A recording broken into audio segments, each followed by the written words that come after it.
Почитувани, скандалот со пратеникот Сергеј Попов добива нова димензија.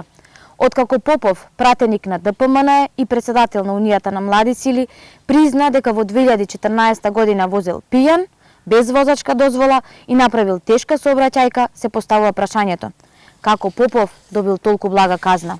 Имено, според законот, за тоа дело Сергеј Попов требало да биде осуден на затворска казна, но тој поминал со 500 евра парична казна како да сторил обичен прекршок во сообраќајот.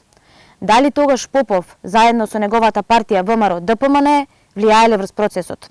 Во 2014 година судството беше под целосна контрола на ВМРО ДПМН и тефтерчињата на Гордана Јанкуловска, па затоа одговорот многу добро го знаеме сите. Попов е дел од системот кој убива, дел од она против кој што тој повикуваше на протести. Неговиот случај не е различен од оној на Фросина. Среќата е што тогаш не загинал никој.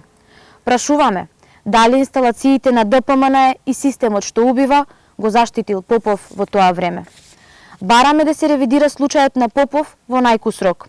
Бараме на увид на јавноста да се изнесе целиот процес и фактите за дивењето на Попов во пијана состојба. Го повикуваме Сергеј Попов да излезе пред младите и пред јавноста и да си поднесе оставка од позицијата пратеник и председател на ВМРО-вската УМС како минимум морален чин.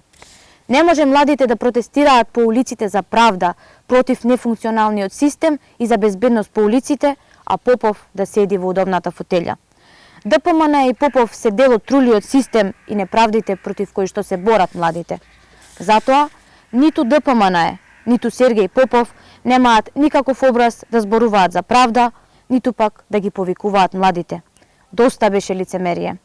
Младите во Македонија заслужуваат одговорни и честни представници, а не луѓе со кривични досиеја кои ги спасувале врските. Ви благодарам.